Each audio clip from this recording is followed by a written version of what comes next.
Bueno, retomamos la sesión y ahora ha llegado el momento de conocer qué es lo último que ha pasado en la educación ambiental en el mundo. En esta mesa de debate, que también se puede ver en directo a través de las redes sociales, está moderada por Javier Benayas, catedrático del Departamento de Ecología de la Universidad Autónoma de Madrid, y contamos con un panel de especialistas formado por Augusto Serrano, jefe de la División de Ciudadanía Ambiental de la Agencia Portuguesa de Medio Ambiente, que participará en remoto. También interviene en esta mesa Eloísa Trellez, consultora de organismos internacionales como GIZ, UNESCO o Fundación Konrad Adenauer. Y por último, también tenemos en remoto a Daniela Tilbury, comisionada de Desarrollo Sostenible y Generaciones Futuras del Gobierno de Gibraltar. Javier, todo tuyo.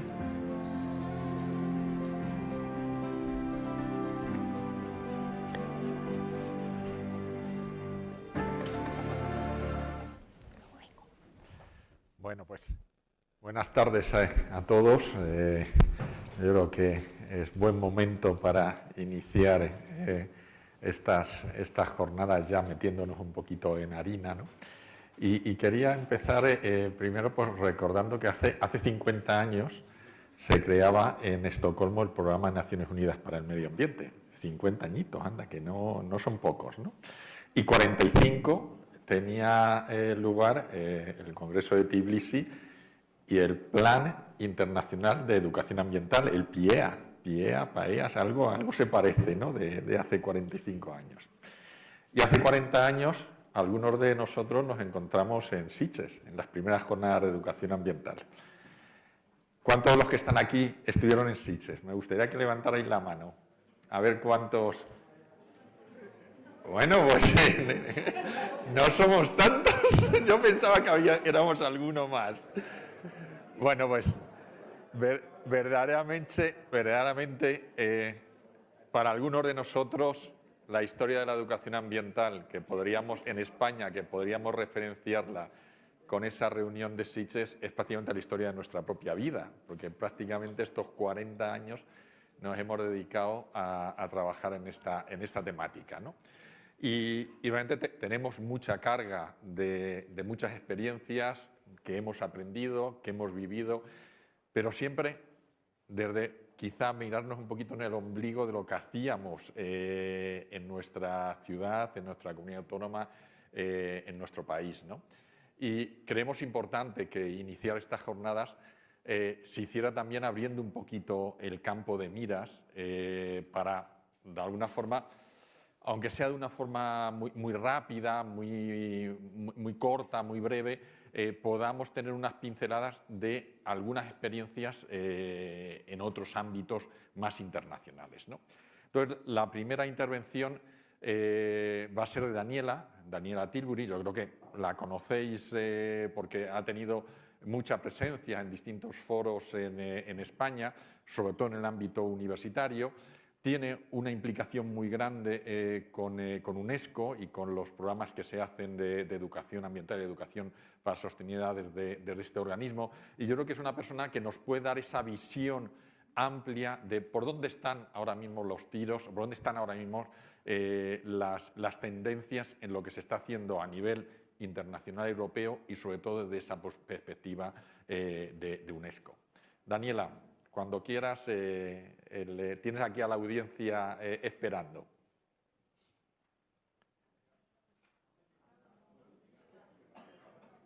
¿Me oís bien? Ah, sí, ahora sí. Ahora, ¿no? Gracias, Javier. Hola a todos. Y siento no poder estar allí con ustedes en Balsaín. Ya me hubiera gustado. Me gustaría empezar por mencionar que ningún país es sostenible. O Estado es sostenido, o está cerca de serlo sostenible. Y después de décadas de acción por la sostenibilidad, todavía no existe ni una receta genérica ni una lista de cosas que tenemos que hacer para ser exitosos en el tema de sostenibilidad. El hecho es que las soluciones sostenibles que funcionan de manera efectiva en una región o en un entorno en particular no siempre funcionan en otros, ¿no?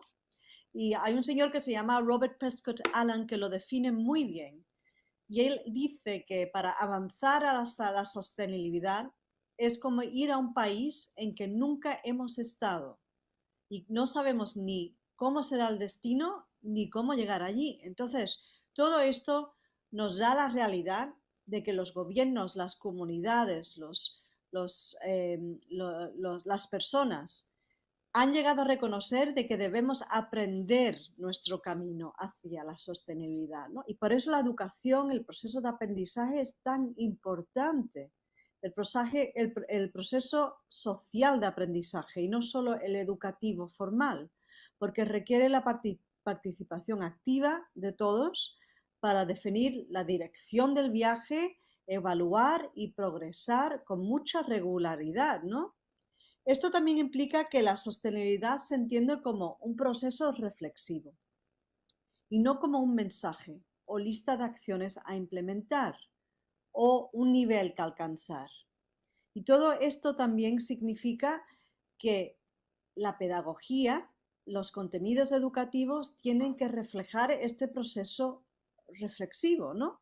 Que no es solo aprender a conocer o aprender a concienciar, sino es aprender a reflejar de una manera crítica para poder mejorar nuestros avances en el tema de sostenibilidad.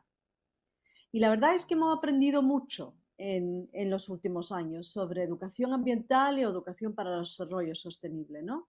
Y como ha mencionado Javier, este año se celebró el 50 aniversario de la Conferencia de las Naciones Unidas sobre el medio humano, en 1972 en Estocolmo, ¿no? Y esa fue la primera conferencia de la ONU a donde la palabra medio ambiente existía en su título. Bueno, pues Estocolmo proporcionó los primeros marcos de cooperación internacional en temas ambientales y comenzó una nueva época de cooperación global, ¿no?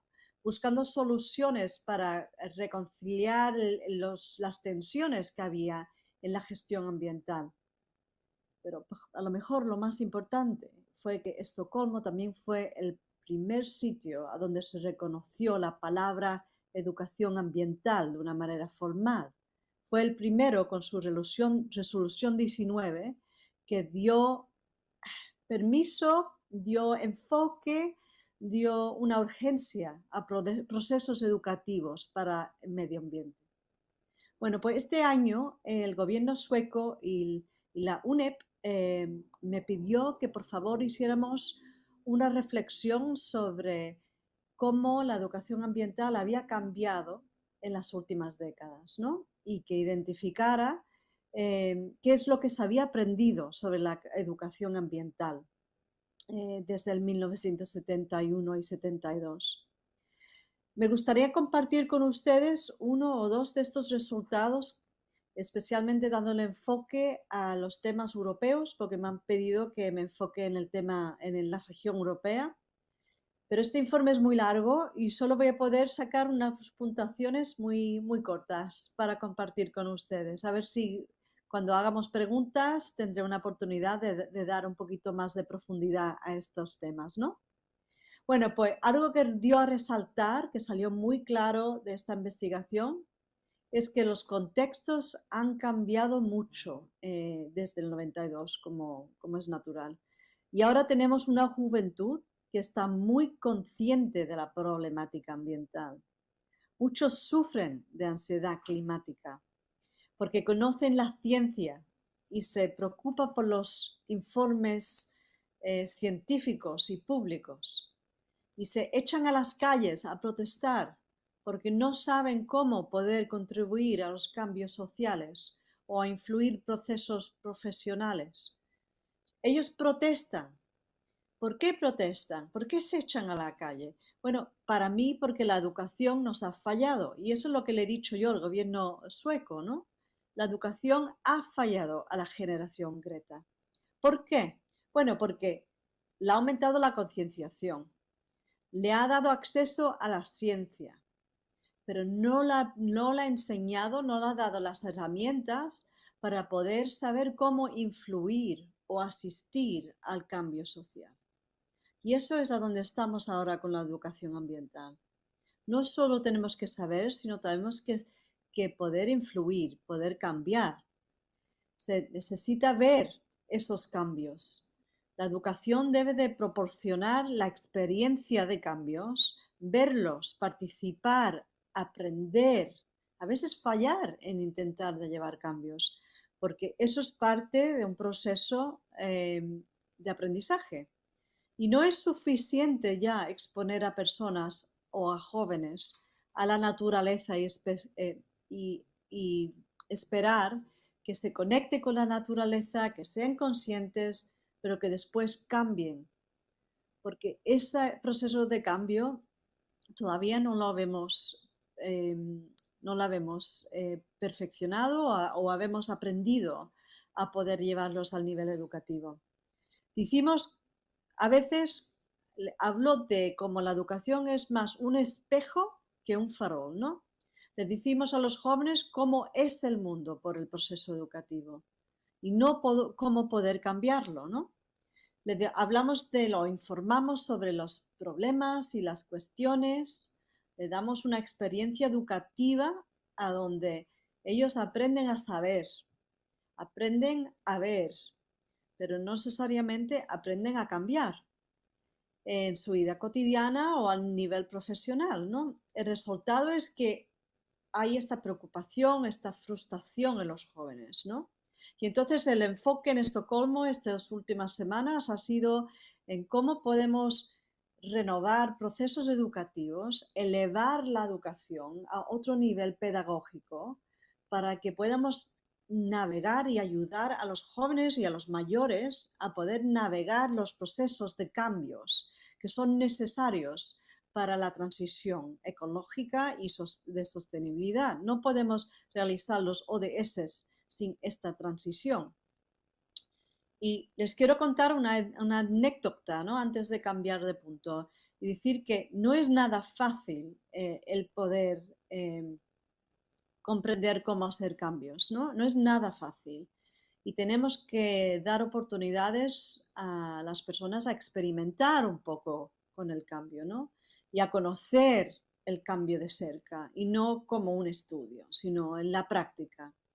Y esto es algo que aprendimos en Sydney en el año 2007, cuando estuve como parte del comité organizativo de la Hora de la Tierra, que seguro que lo conocéis, ¿no? Y estábamos en las orillas de Sydney Harbour, en el puerto de Sydney, en el jardín botánico, a donde había muchas personas como el primer ministro, muchas gentes influyentes, y estábamos contando 5, 4, 2, 3, 1, para ver si se apagaban las luces para la Hora de la Tierra. Seguro que lo conocéis, ¿no?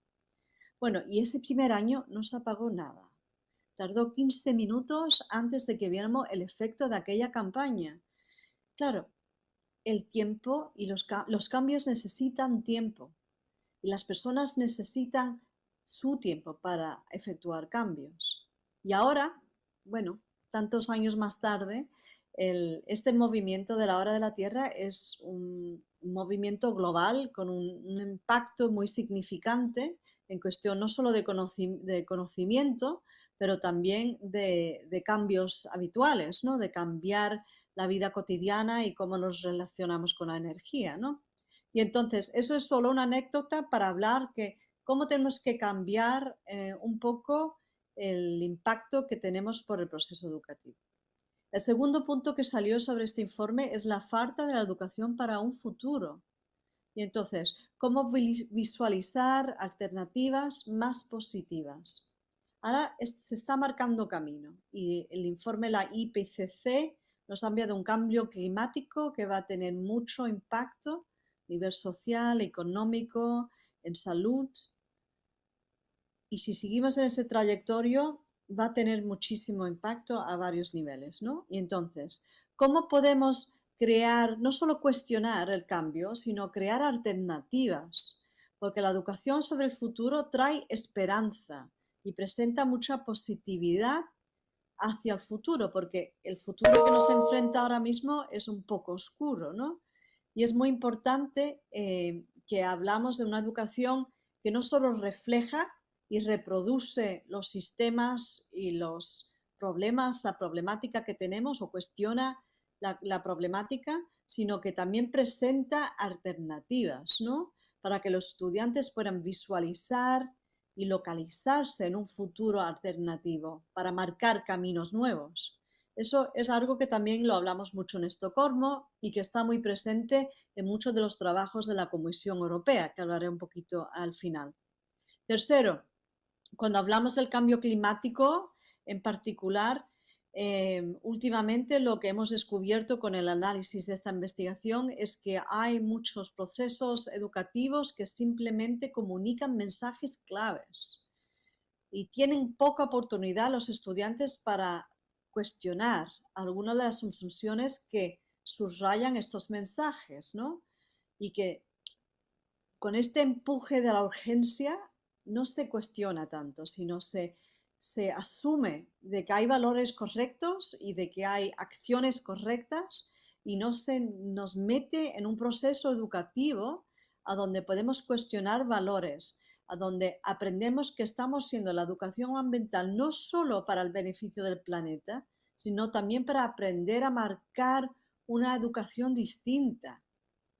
Y ahí es donde creo que es el futuro de la educación ambiental va a ser muy interesante, porque es importante que no solo sirva la educación para influir cambios, sino la educación es también para mejorar la calidad de vida, mejorar en sí mismo las oportunidades para lo que están aprendiendo, ¿no? Y entonces es importante tener esas dos caras de la educación para la mejoría de la educación y también la educación.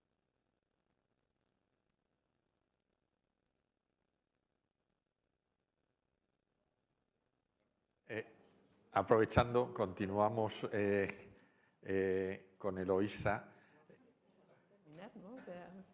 Es que luego interviene, es que si nos cuesta, yo creo que mejor y luego ya acaba Daniela con su intervención. Sí, bueno, ¿Sí? No sé, no se reconecta. No. Por otra parte, España tenía una conexión muy fuerte con Latinoamérica. En el año 92 se celebró el primer Congreso Iberoamericano de Educación Ambiental en Guadalajara y desde entonces se han celebrado 6 congresos iberoamericanos, 7 son. Y Eloísa, sí, Daniela. ¿Se cortó? Sí. Sí, ahora. Ah, Ya te tenemos, acaba si quieres. Que estaba dando sí, estoy acá. Bueno, iba a decir que para terminar, lo que es seguro es que la educación ambiental, como queríamos o como queramos llamarla, educación para el desarrollo sostenible, está aquí para quedarse y seguir aumentando su presencia en el sistema educativo, ¿no? Y la Comunidad Europea esta semana mismo ha compartido la recomendación a los miembros a donde tiene una expectativa muy alta sobre la presencia de los niveles educativos y cómo la educación para el desarrollo sostenible ambiental tiene que estar en todos los niveles educativos y que los miembros de la Comunidad Europea tienen que enviar informes para reflejar los cambios más profundos y holísticos que están esperando en la siguiente década. Lo dejo ahí porque no sé dónde se cortó. Daniela, pues entonces estábamos dando paso un poquito a Eloísa, que ha participado de forma muy activa en el desarrollo de muchas de estas iniciativas en Latinoamérica y en estos congresos, y creo que nos dé la visión también desde ese punto de vista latinoamericano. Yo creo que es muy interesante para tener este complemento de distintas aproximaciones, ¿no? Bueno, pues muchas gracias. Estoy absolutamente feliz de estar aquí, realmente muy, muy feliz, porque espero aprender un montón. Quiero aprender muchísimas cosas y quiero que podamos intercambiar. Como dice Javier, ha sido muy importante los nexos que hemos tenido con América Latina. Creo que esta confluencia de cosas es súper importante y este mutuo aprendizaje. Pero claro, cuando me dijeron que había que hablar de los últimos años que había pasado en educación ambiental en América Latina y el Caribe, dije, wow, un momentito, ¿de qué se trata los últimos años? Entonces dije, bueno, voy a cambiarle el título, ¿no? No es que ha pasado en los últimos años, voy a hacer algunas pinceladas del cuadro de la educación ambiental en América Latina, ¿no? Entonces, una primera pincelada es lo que mencionaba Javier un poco, es que ha habido pues estos foros de ministros de medio ambiente desde los años 80 en América Latina, que crearon la red de formación ambiental para América Latina y el Caribe, que ha sido muy importante, sigue existiendo, lleva estos buenos años, y a través de esta red de formación ambiental es que se han ido creando estos congresos iberoamericanos. Algunos los hemos conocido en estos congresos. A Javier lo conocí en el 2000, en el Congreso de Venezuela. A José Manuel lo conocimos en Argentina. Bueno, así que, bueno, no sé cuántos más. A ver, el hecho concreto es que han sido espacios de interacción y de mutuo aprendizaje, y yo espero que pronto pueda hacerse. El 7º, que fue el último en Lima, tenía como perspectiva la posibilidad de hacer un 8º, que iba a ser en Quito, ya estaba aprobado, pero llegó la pandemia. Entonces ahí nos quedamos un poco con la esperanza de que el 8º pueda estar en Ecuador dentro de un tiempo no muy lejano. Pero una cosa importante de este foro de los ministros, y lo quería resaltar, es que en el año 2018 se aprobó un acuerdo que es el Acuerdo de Escazú. No sé si lo han oído nombrar, pero sí lo quiero poner aquí, resaltarlo muy especialmente, porque es el primer acuerdo regional que se ha tenido, que es el acuerdo para tener acceso a la información, la participación y el acceso a la justicia ambiental. Este acuerdo de Escazú, firmado inicialmente en 2018, va a tener unas repercusiones muy importantes, porque dentro del mismo acuerdo, les recomiendo, si les interesa, que lo lean, tiene muchísimos elementos de la educación, tiene muchísimos elementos del acceso a la justicia ambiental, además es absolutamente interdisciplinario. Ahí tienen que estar los ministerios de justicia, ahí tiene que estar también el ejército, ahí tiene que estar en la educación ambiental, los ministerios de educación, ministerios de ambiente. Es una confluencia por primera vez, y es el primer acuerdo regional en temas ambientales que hemos aprobado. Ya empezó, ya está aprobado su vigencia, porque ya fueron suscritos por los primeros 12 países. Se hizo la última reunión hace muy poco en Chile. Chile no lo había firmado, lo va a firmar ahora Chile, ya dijo Boric que lo iba a firmar. Entonces estamos en un momento súper importante para seguir profundizando en ese tipo de acuerdos. Además de eso hay otros elementos, y es que a través de cada congreso, por ejemplo en el 7º congreso, se aprobó que tuviera un solo tema, que era la educación ambiental comunitaria. ¿Para qué? Para profundizar en uno de los temas muy importantes que tiene que ver con la sociedad, que tiene que ver con nosotros, con la comunidad, no solo comunidades nativas, sino la comunidad. Nosotros somos una comunidad urbana, comunidad rural, compartimos algunos territorios, somos comunidad de una u otra manera. Entonces, ese congreso, que fue el 7º, tuvo como este elemento de la educación ambiental comunitaria, y de ahí les recomiendo, si les interesa, las experiencias. Se hizo después una sistematización que están en la página web del Ministerio del Ambiente del Perú, bajo el nombre de CIDEA 7, CIDEA, que es Congreso Iberoamericano de Educación Ambiental número 7, porque es el Congreso 7. Es muy importante mirar eso, porque de esa educación ambiental comunitaria empezamos a trabajar conjuntamente en América Latina sobre otra visión un poquito más completa, que era la educación ambiental con enfoque integral, que tiene otros elementos adicionales en la educación ambiental comunitaria, que no es una educación para la comunidad, sino es una educación con la comunidad, que no es lo mismo, ¿no? O sea que ahí hay un elemento de detalle súper importante, ¿no? Entonces, de ahí fueron saliendo estos otros elementos, al punto que todo esto ha afectado muchísimo, incluso a nivel de las legislaciones y las estrategias de los países. En el año 2021 acaba de aprobarse en Argentina la primera ley de educación ambiental integral, una ley muy importante, les recomiendo si la quieren leer, en Argentina, que viene de todo este proceso, ¿no? de toda esta reflexión de que inicialmente pensábamos en que, bueno, hay planes, hay estrategias, hay proyectos, hay todo, pero esta ley con un enfoque integral responde a toda esa experiencia, todas esas pinceladas que les he venido dando, ¿no? Entonces, bueno, esas son como las pinceladas más importantes que les quería dar. También decirles que los países de América Latina y el Caribe, que de habla hispana y portuguesa, que son 19, todos tienen o Plan Nacional de Educación Ambiental, o estrategia, o ley. En este momento todos, a partir del 2000 hasta ahora, todos tienen, ¿no? Creo que eso ha sido también un avance, ha sido mucho trabajo también de la educación ambiental, impulsando también esta cuestión de normatividad. Y para terminar, les quería hacer, como ya todas eran pinceladas, ¿no? ya era brochazos, ¿no? Las últimas no solo pinceladas, les he traído 6 bocetos, ¿no? Para que entre todos hagamos boceto así en borrador, ¿no? De estos 6 temas que me parecen muy interesantes, necesarios, ¿no? El primer tema, el primer boceto es la recuperación de los saberes. Y van a decir, claro, bueno, como ella vivía en América Latina, yo por cierto he trabajado mucho en selva, he aprendido muchísimo en la selva, espero seguir aprendiendo, no solamente recuperación de saberes ancestrales, saberes indígenas, la recuperación de los saberes, de saber. Nosotros sabemos, nosotros somos naturaleza y sabemos, pero tenemos un problemilla y es que empezamos a pensar que, bueno, el árbol es un objeto, yo no lo voy a cortar, bueno, voy a portarme bien. No, el árbol es un sujeto, como soy yo un sujeto. Entonces somos sujetos y esa forma de mirar y esa forma de buscar el saber es una forma nuestra que ya tenemos, que la tenemos interiorizada y que a veces no la sacamos adelante, ¿no? Y por eso yo he tomado muy buen ejemplo de las comunidades nativas que tienen esos saberes ancestrales, porque uno los escucha y dice, por favor, o sea, 3 doctorados con todo lo que saben, ¿no? O sea, es una sabiduría de profundidad que no está aceptada por la ciencia clásica llamada ciencia, y yo tengo muchas discusiones sobre lo que se entiende por ciencia y lo que se entiende por sabiduría. En eso hay una discusión enorme que podría ser 4.000 bocetos más, ¿no? Bueno, entonces ese tema me parece que es muy importante. Creo que tenemos que acercarnos más, saber que las plantas son seres vivos como nosotros, que por eso tienen sus derechos también, que nosotros formamos parte de eso, ¿no? No somos como, nosotros somos la buena gente que cuidamos la naturaleza. No, nosotros estamos involucrados realmente al fondo nuestro. Nosotros tenemos nuestras raíces también, ¿no? Los árboles tienen raíces y se comunican entre ellos, lo saben, ¿no? Entonces, eso no es una especulación. Bueno, eso es un boceto para hacer varias conferencias. Un segundo boceto es el de la articulación.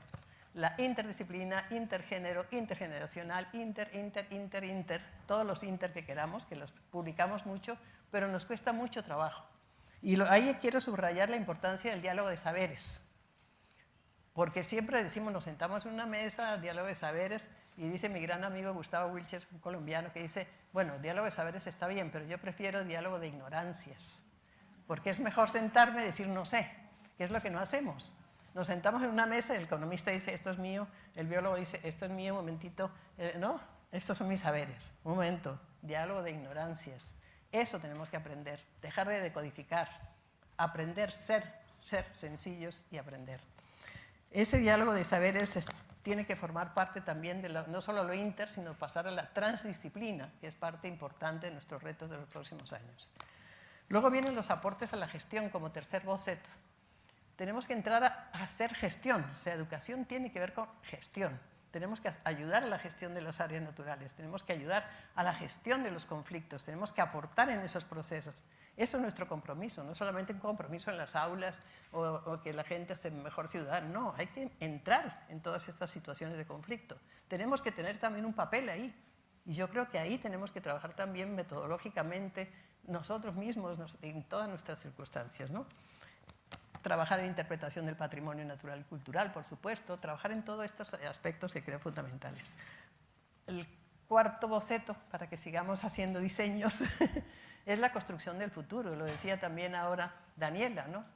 Hay que construir el futuro, pero no solamente el futuro tendencial, porque entonces ahí todos nos podemos a llorar, ¿no? Ay, eso va a ser la catástrofe, ¿no? El ecologismo catastrofista, todos lloramos, ya vamos para... No, o sea, vamos a construir un futuro deseable, no el perfecto, porque no lo vamos a tener nunca, pero sí un futuro deseable y posible, los futuribles que se llaman, ¿no? Para eso hay técnicas de la prospectiva, entre otras cosas, perspectiva francesa, que me parece importante, que creo que puede aportar muchísimo. Tenemos como educadores ambientales entrar también ahí, construir, ayudar a la gestión de los conflictos, no a solucionar el conflicto, a gestionarlo, que no es lo mismo. Solucionar conflictos es medio complicado, siempre seguiremos conflictuados, ¿no? Pero sí gestionarlo, porque aparte de que no nos entendamos o que tengamos diferencias, podemos seguir adelante, podemos trabajar juntos, seguramente encontraremos puntos de confluencia. Así que bueno, y hay un quinto boceto, son 6, solo quedan 2, no se preocupen que ya terminó. Entonces, el quinto boceto tiene que ver con el arte. Yo creo que el arte es esencial, absolutamente imprescindible y cada vez más para la educación ambiental. Pero ojo, no un arte para decir, ay, yo voy a hacer una obra. Me acuerdo que casi me pongo, ¿sabes? Quería ahorcar un par de supuestos artistas que estaban haciendo una obra de títeres para niños en donde había un delfín que salía todo ahogado porque era una bolsa de plástico y los niños lloraban. Por tirar la bolsa, no vuelvas a tirar bolsas. Eso no se trata de eso. Se trata de sensibilizar, no de asustar. no utilizar el arte como un instrumento. El arte no es un instrumento, el arte es algo absolutamente maravilloso. Todos tendríamos que ser artistas, todos tenemos que poder escribir, que poder gozar, que poder pintar, así no sepamos más que 4 bocetos, ¿no? Tenemos que ensayar todo tipo de experiencias. Todos tenemos en el fondo de nosotros mismos, somos artistas. Podemos acercarnos al arte y el arte no es un instrumento, el arte es una vía absolutamente extraordinaria para la sensibilización, que es lo que necesitamos. Y el sexto boceto, el humor. El humor para mí es absolutamente trascendental. Dirán, bueno, esta señora dice a todos reírnos en este momento. No, no, es el humor eutrapélico. ¿Saben lo que es eutrapelia? Cervantes, ven a mí. Cervantes dice en todas sus obras que su humor es eutrapélico. Y es un humor sano, bonito, inteligente. Eu viene del griego, que es bueno, trapelia, la broma. Es una broma buena, sana. Y si ustedes recuerdan las obras de Cervantes, todas son eutrapélicas, ¿no? O sea, son procesos en donde realmente uno empieza a acercarse. Así que quiero hacer un homenaje aquí a Cervantes, a su humor eutropélico, y también hacer un homenaje a una mexicana que se llama Teresa Abelaide, que hizo una investigación sobre el humor de Cervantes, que es un libro, se encuentra fácil, si lo buscan por ahí, Mr. Google les va a mostrar el libro de Teresa Abelaide, porque esta mexicana ahondó en las obras de Cervantes y encontró una cosa importantísima, que son 4 palabras que les voy a decir para que las reflexionen del punto de vista de Cervantes. Equilibrio inestable. Bueno, estamos en el proceso de educación ambiental, un cierto equilibrio, lo hablaban también, pero claro, una cierta inestabilidad a veces nos falta, pero, otras 2 palabras, dinamismo equilibrante. O sea, de pronto caímos en esa inestabilidad, pero entramos a un dinamismo equilibrante. Entonces estamos en esas, ese es nuestro humor eutrapélico, esa es nuestra fuerza como educadores ambientales. Es como dicen la fuerza de un trompo cuando uno le da a un trompo, trompo, como lo llaman aquí también, peonza. ¿Cómo? Peonza. Una peonza empieza uno, maravilloso. De pronto, plum. Pero hay que darle otro dinamismo equilibrante, otra vez. Y vamos a seguir, y vamos a seguir, y vamos a avanzar con ese humor, con esa fuerza, con esa eutrapelia, además, con ese vigor de que vamos a conseguir, y vamos a seguir con humor, con buen ánimo, con arte, con fortaleza, con sabiduría, con esa sabiduría que estamos recogiendo de la naturaleza, de nosotros mismos. Y ese es el sexto boceto, tarea para ustedes. Gracias.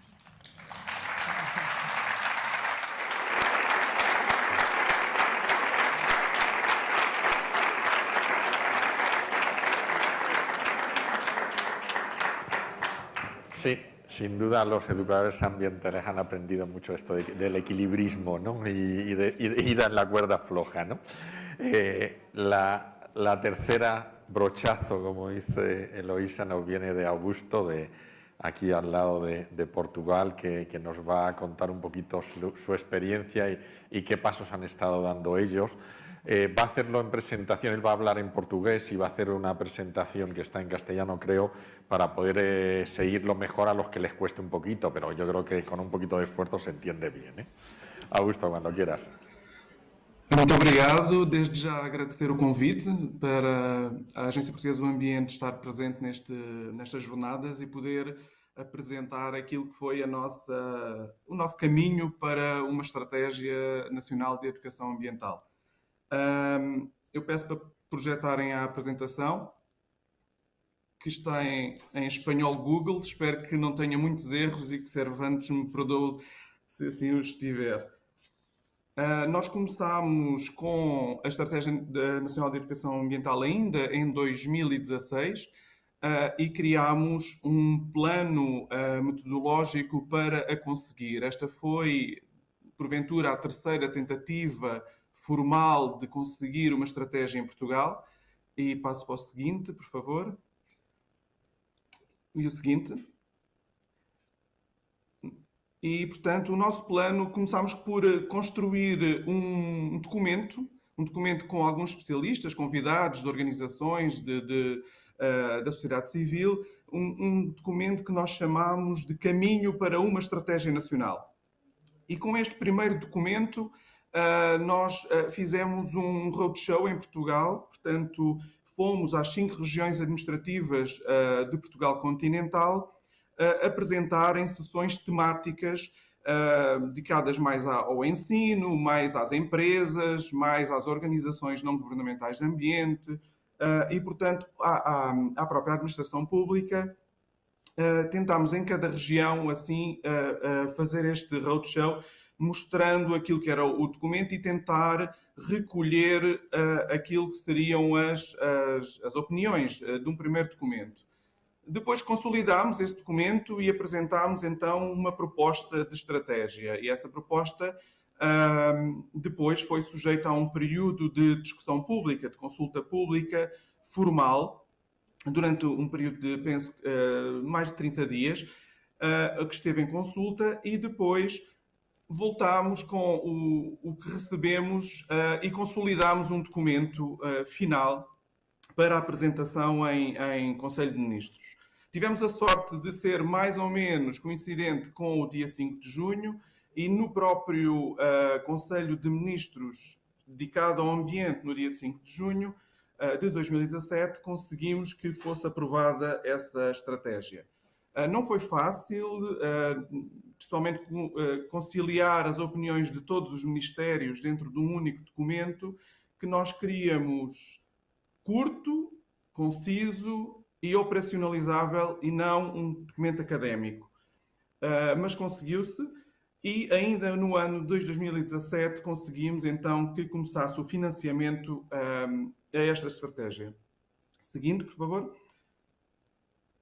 E, portanto, como disse, a Presidência do Conselho de Ministros aprovou, em Conselho de Ministros no 5 de junho de 2017, esta estratégia que fazia parte do programa do anterior governo e continua até hoje. Próximo. Esta foi talvez a parte mais difícil de conseguir consenso, que foi conseguir um compromisso que fosse coincidente com todos os ministros e com todo o governo, porque afinal todos teriam que trabalhar este documento. Mas conseguimos não conseguimos reduzir muito, mas conseguimos que as ideias principais estejam aqui, que seja um compromisso, seja colaborativo, que seja estratégico, coeso, para construir uma literacia ambiental em Portugal, inclusiva, visionária, e que crie aquilo que nós queremos, uma mudança, um câmbio de paradigma de civilização. E isto foi aquilo que, ao fim de grandes negociações, conseguimos finalmente estabilizar. Próximo, por favor. E nada se faz sem princípios e sem aquilo que nós achamos que vão orientar todo o documento. E nós definimos os princípios que iriam nos orientar, olhar para aquilo que já se faz nos outros países, não inventar novo, tentar usar aquilo que são as boas experiências internacionais, usar aquilo que também já se faz de bom no nosso país, educar para as alterações climáticas, para os desafios ambientais, para a resiliência da sociedade, educar para a sustentabilidade e educar para uma cidadania interveniente ou responsável. Próximo. Em termos de eixos temáticos a serem trabalhados dentro daquilo que é a Estratégia Nacional de Educação Ambiental, o Governo já os tinha definido e, portanto, nós o que fizemos foi escrevê-los de certa forma mais coerente e, portanto, foram 3 apenas e que ainda continuam completamente alinhados com aquilo que é a política nacional, para além dos partidos que estão efetivamente no Governo, que é descarbonizar a sociedade, fazer uma economia circular e valorizar o nosso território. Próximo. Em termos de operacionalização desta estratégia, nós decidimos sempre desde o início que seriam poucas medidas para elas poderem ser trabalhadas. Não queríamos espalhar muita informação, queríamos que fosse bem concisa e no ponto. E definimos 3 eixos de medidas. A educação ambiental mais transversal, mais aberta e mais participada. E dentro destes construímos então as 16 medidas. As primeiras têm mais a ver com a administração e desde logo aquilo que seria uma medida de seguimento ou de avaliação da educação ambiental e da estratégia, portanto. Depois, a cooperação interministerial, um ponto muito importante e que foi muito aplaudido em termos de opinião da sociedade face àquilo que são as medidas da estratégia. E depois, aqui, um outro que é incentivos aos próprios equipamentos de educação ambiental. Próximo, por favor.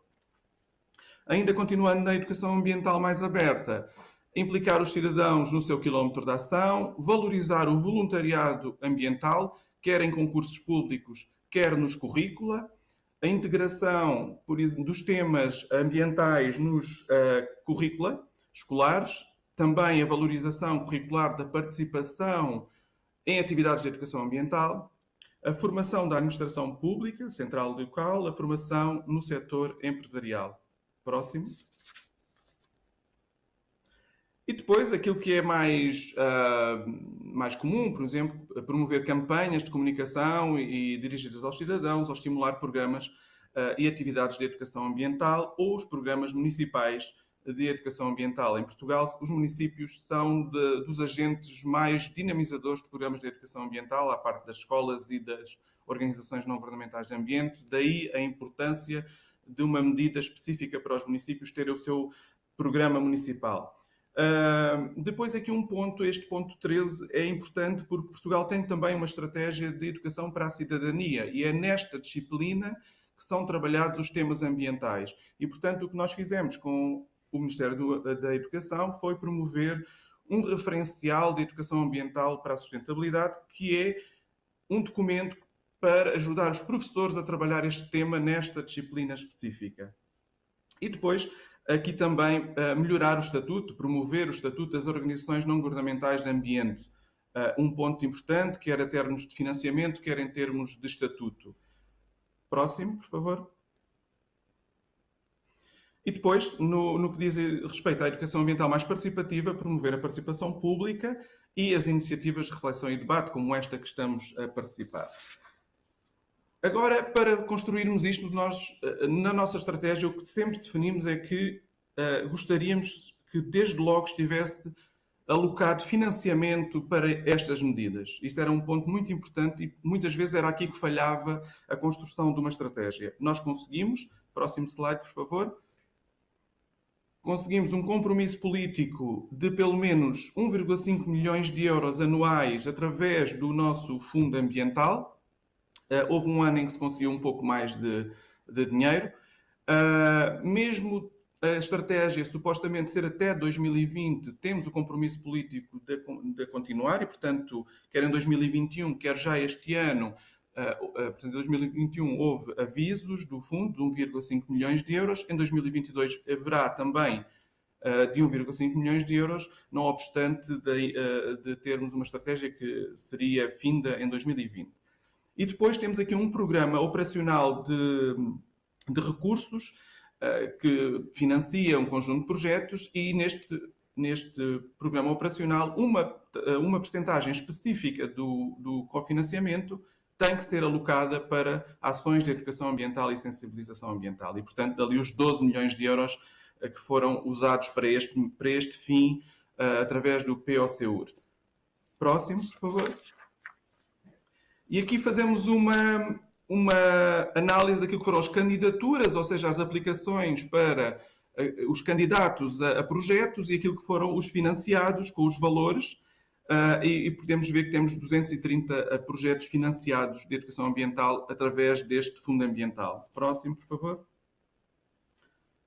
Neste conseguimos ver a correspondência entre aquilo que foram os avisos para financiamento de projetos e a coincidência com os eixos temáticos da estratégia. E todos os eixos temáticos foram trabalhados mais ou menos por igual, em diversos avisos ao longo destes últimos anos. Próximo, por favor.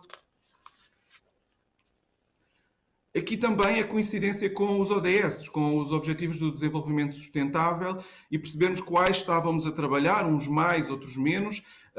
Com certeza aqueles mais ligados ao ambiente estarão mais trabalhados, mas praticamente conseguimos, de certa forma, um leque grande de objetivos de desenvolvimento sustentável trabalhados através destes avisos e destes projetos que foram financiados. Próximo. Este não tem muita leitura, este slide, mas é para vos dar uma ideia que também todas as medidas que estão aqui, com exceção de 4, foram trabalhadas através destes avisos. E estas 4 não estão trabalhadas através do financiamento público, porque o financiamento viria das próprias instituições públicas e, portanto, faz parte de compromissos, de acordos entre ministérios e, portanto, que não têm um financiamento direto, que é o financiamento das próprias entidades. E aqui, por exemplo, se inclui a medida de acompanhamento da própria estratégia ou da valorização, por exemplo, dos currícula, porque aí também é uma questão mais administrativa e não tem financiamento direto. Próximo, por favor. E tentámos aqui, num ponto, fazer uma pequena avaliação daquilo que já é, ainda não é a avaliação formal, aquela que está na medida número 1, mas é um primeiro inquérito para percebermos como a sociedade e como os agentes de educação ambiental estão a olhar para a nossa estratégia. E no próximo slide, por favor. E aqui podemos ver que tivemos algumas respostas. Estas participações foram dirigidas aos agentes de educação ambiental, escolas, municípios, ONGs. Tentámos aqui fazer um leque mais dirigido àqueles que já trabalham em educação ambiental e perceber qual era a sua opinião face a estas medidas e face àquilo que seriam as perspectivas futuras. Próximo, por favor. E aqui nos deu um grande conforto face àquilo que é a estratégia. Consideraram a grande maioria que estava organizada, que os princípios continuam adequados, que os eixos temáticos também têm uma adequada formulação, que os temas ambientais também estão para manter e que as medidas foram cumpridas, ou totalmente ou parcialmente cumpridas. Mesmo assim, é uma das percentagens menores. E temos aqui uma oportunidade de continuidade, em que 72% consideram que sim, poderiam manter-se todas as medidas. E aqui, em relação ao financiamento, obviamente, quando falamos de dinheiro, toda a gente acha pouco, e, portanto, 60% consideraram que era insuficiente, apenas 28% consideraram que era um financiamento adequado. Próximo. E este era um dos pontos que nos fez avançar para este inquérito. A resposta que nós queríamos era saber como é que avaliou e se vale a pena ou como é que vamos continuar esta estratégia. E na avaliação estamos muito bem e estamos com mais de quase 80%, entre 4% e 5%, 4% e 5% são as notas mais altas. E no que diz respeito à continuidade, 88% considera que sim, pode ser prorrogada, ou seja, avançada por mais 5 ou 10 anos, a mesma, ou 65% pode até haver alguma reformulação ou uma nova INEA. E, portanto, aqui dá-nos um conforto para seguirmos o novo processo que já iniciámos de revisão desta estratégia. Próximo. Aqui para dizer que nós temos um website, um site onde reunimos toda a informação, inclusive dos projetos e das organizações. Próxima. eneia.apmbiente.pt e aqui neste site podem consultar todos os projetos financiados, o resumo deles e as organizações que foram financiadas. Próximo. Muito bem, aqui conseguem ver, por exemplo, os projetos e as organizações, uns exemplos daquelas que são financiadas e que tipo de projetos. Tem as memórias descritivas e, portanto, conseguem daqui saber relacionar entre os avisos, os projetos e as organizações. Próximo. E agora só vos dar um ponto que nós estamos neste momento num grupo de trabalho na CPLP, na Comunidade de Países de Língua Portuguesa, a trabalhar uma possível estratégia para estes países, para esta comunidade. Próximo slide, por favor. E isto resulta daquilo que foi a 7ª reunião dos ministros de Ambiente da CPLP e que decidiram como prioridade a elaboração e implementação de uma estratégia de educação ambiental para os países e comunidades de língua portuguesa. Próximo. Obrigado a todos. Espero que me tenha feito compreender e tenha cumprido o tempo.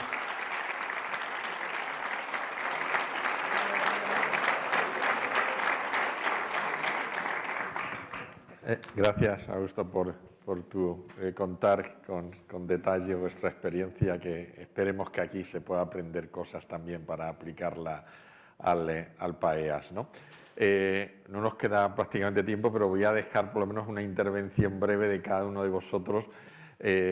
Quizá en ese trayecto que decía Daniela que tenemos que hacer en ese viaje, la maleta de la educación ambiental, vamos a dejar que cada uno de vosotros metáis una prenda, una cosa que es imprescindible llevar en esa maleta, ¿no? ¿Cuál sería el elemento fundamental para que la educación ambiental coja fuerza de futuro, que tengamos que ir acompañados en nuestro viaje? Daniela. Muy buena pregunta. ¿Me oyes? ¿Me oyes? Sí, sí, sí. Pues muy buena pregunta.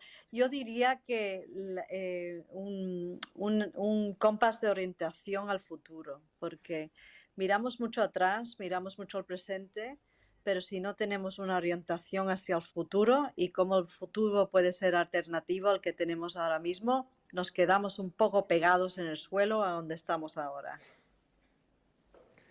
Bueno, yo en la maleta pondría dos cosas, amor y humor. Augusto? Eu diria que importante é a cooperação e na nossa área não excluir, mas incluir muito as comunidades, principalmente as comunidades escolares, que são pontes para depois funcionarem na sociedade muito bem. E isso temos visto através quer dos professores que nós temos em mobilidade, são professores dedicados a trabalhar as comunidades escolares e que conseguimos perceber que eles entram muito pelas famílias, entram muito pela comunidade local a trabalhar estes temas e são fatores efetivos de mudança de comportamentos. E, portanto, a cooperação é importantíssima entre os vários agentes de educação ambiental. Às vezes ficamos todos muito dentro da nossa caixa y este es un punto que yo dejo aquí.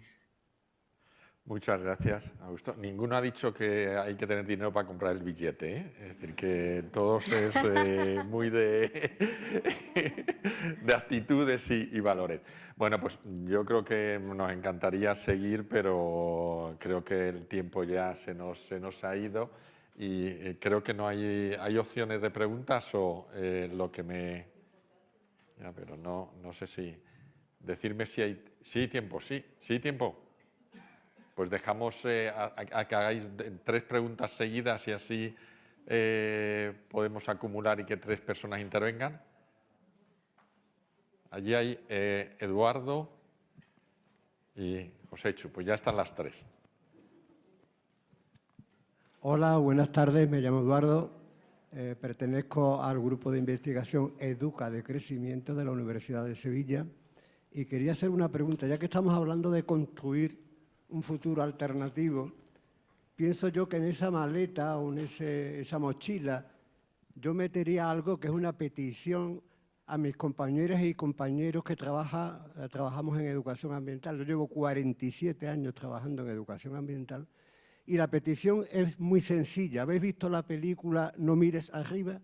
Pues yo lo que os pediría, educadores, educadoras ambientales, que miréis hacia arriba, porque vienen no uno, sino 2 meteoritos. Viene el meteorito del cambio climático, que ese está más o menos recogido en los ODS, pero viene otro meteorito que está ya encima, que es el del decrecimiento. El agotamiento de los recursos no es una hipótesis, era una hipótesis en el año 72, cuando apareció el informe sobre los límites del crecimiento. Ya no es una hipótesis. Y yo lo que os pido, y es el deseo que yo metería en mi maleta, es que mis compañeros y compañeras de educación ambiental empiecen a considerar la variable de crecimiento, no solamente la variable sostenibilidad. Gracias. Claro. Allí.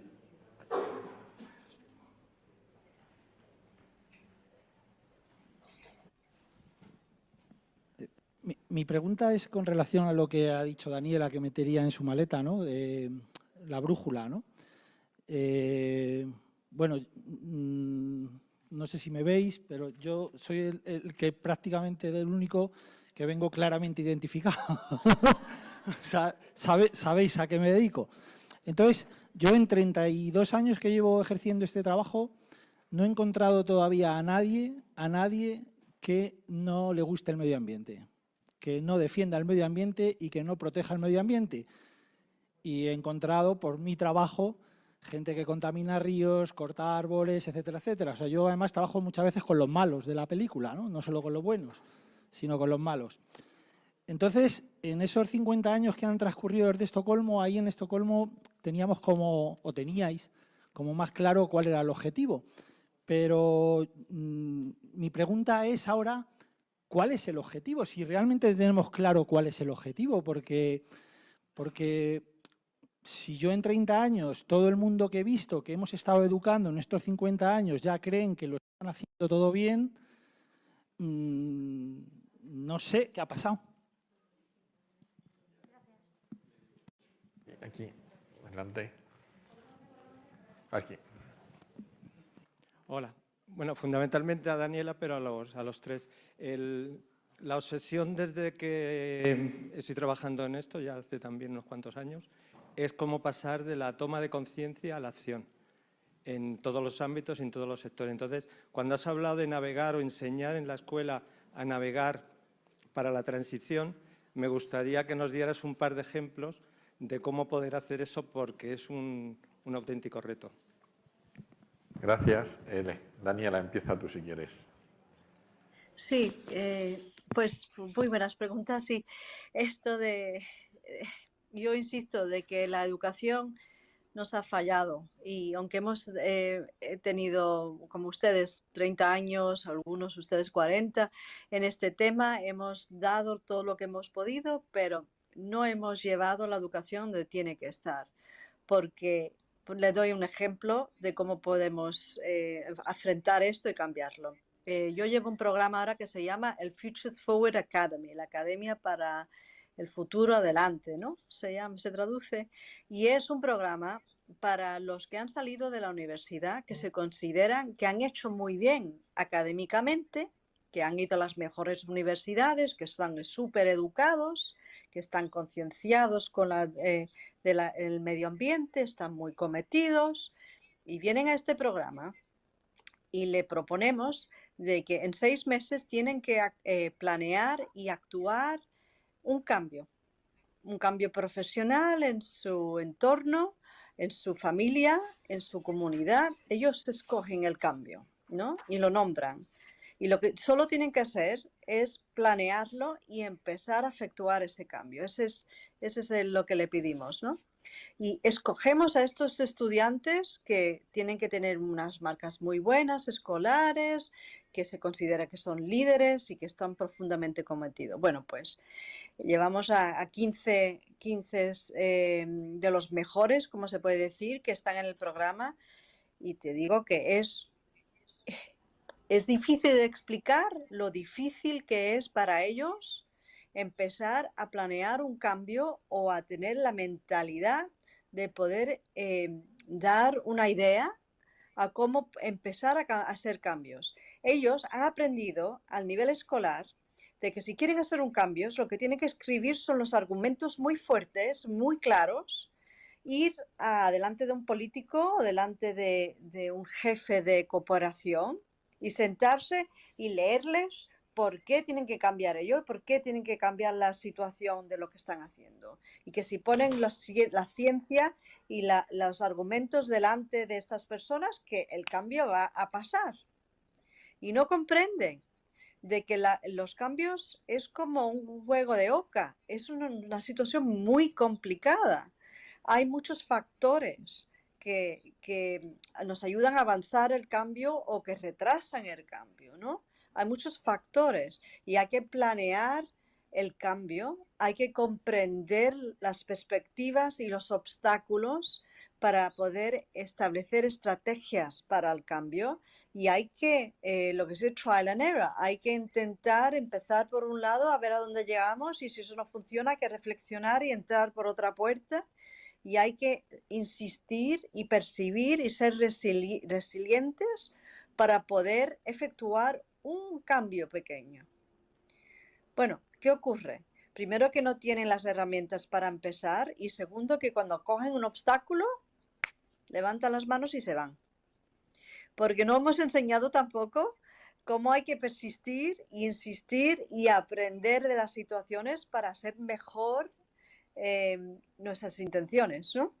Y por eso pienso que nuestra obsesión con conocimiento, nuestra obsesión con tener los valores correctos y nuestra obsesión con asegurarnos de que tiramos aquel papel en el bin correcto, nos ha llevado una trayectoria a donde no hemos podido dar las herramientas, como he dicho antes, para efectuar aquellos cambios. Y tenemos que cambiar el cómo enseñamos y no solo lo que enseñamos, para que tengan experiencia muy práctica en sus comunidades de efectuar cambios. Por ejemplo, en el supermercado. Ir al supermercado y no solo cambiar como consumista la compra, sino ir a hablar con el jefe del supermercado y decir, mira, que esto y esto me gustaría que si usted puede considerar cambiarlo. Y empezar a buscar estrategias para influir algo tan sencillo como la compra. Y hay que darle oportunidades desde muy pequeños para empodecerlos, para darle la oportunidad de tener esa experiencia de cambios y de ser mejor y aprender por los años. No sé si me he explicado, pero creo que es algo que no hacemos en este momento en la educación ambiental. Eloisa. Bueno, el hecho concreto es que mi problema fundamental cuando hablan de los cambios y hablan de cómo hemos enseñado, mi problema está en antes. O sea, yo pienso que desde la ciencia hay un error fatal de que nos han estado formando en ciencia absoluta y positivista única y exclusivamente. Lo digo yo, que estudié física y sé hasta qué punto los físicos creen no equivocarse, resulta que se han equivocado cientos de veces, ¿no? Y seguimos equivocándonos. No digo equivocándonos porque yo no me considero física, sino me considero una persona que estudió física y que soy un ser humano, ¿no? Entonces yo creo que el fondo del asunto, para mí, para poder empezar a hacer cambios, es que nos dejen cambiar. O sea, no hay una sola ciencia. No es solo la investigación, es observación, metodología, y si no, no es ciencia. Ahí tenemos un problema fundamental, por eso la gente se estremece, por eso empieza, no, paso 1, paso 2, paso 3, lo escriben, ¿no? No, podemos investigar, es como cuando uno va a una comunidad y dicen, bueno, ¿cómo investigas tú? Entonces dice, ¿yo investigo? No, yo observo, pero yo no estoy preguntándole a la naturaleza me está diciendo. Y eso es otra forma, o sea, no es que soy yo preguntando, que es lo que nos han enseñado, sino estoy yo recibiendo una información que viene de allá. Es como una direccionalidad, por eso es que dicen que esos saberes no son científicos. Y ahí tenemos un problema fundamental que sigue existiendo, que todas las universidades siguen insistiendo, que cuando yo hice mi maestría, que fue en educación ambiental del estado sólido, de formación del estado sólido, lo primero que dije es, pero es que el estado sólido no existe. ¿Qué hacemos? Pues hago mi maestría sobre eso, no pasa nada, ¿no? Lo hice, ¿no? Afortunadamente lo pasé bien, pero quiere decir que hay cosas, esquemas en donde nos mantenemos, ¿no? Estado sólido, sí, no, ¿cuál sólido? No hay nada sólido en el planeta, no hay. Nosotros todos somos como dicen, apenas somos unos puntitos ahí en el cosmos, somos apenas una nube cósmica o somos apenas polvo de estrellas, somos lo que somos. Entonces, el fondo, a mí me sigue pareciendo que las universidades no reaccionan frente a eso.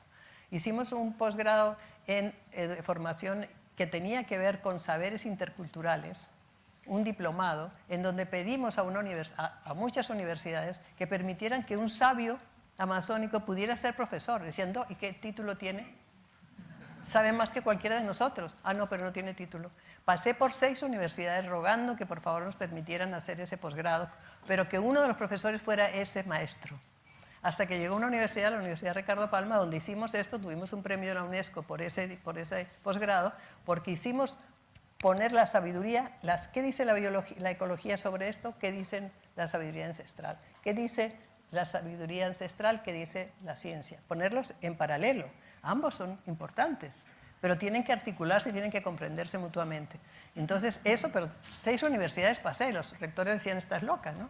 ¿Cómo se te ocurre que vamos a poner un señor que ni siquiera ha hecho la primaria? profesor de un posgrado. Y ahí estamos esquematizados. Y esa forma de esquematizarnos tenemos que, ahí sí que romper, y ahí sí que es el verdadero cambio que nos va a permitir abrirnos para muchas otras cosas, ¿no? Entonces mi recomendación sería eso, por favor empiecen a pensar cuántas cosas hemos aprendido tradicionalmente en las carreras universitarias, etcétera, en donde nos han dado una forma de actuar y de pensar y de reflexionar y de escribir. ¿Y por qué no cambiamos ahí? Si cambiáramos de ahí, podríamos cambiar muchas otras cosas.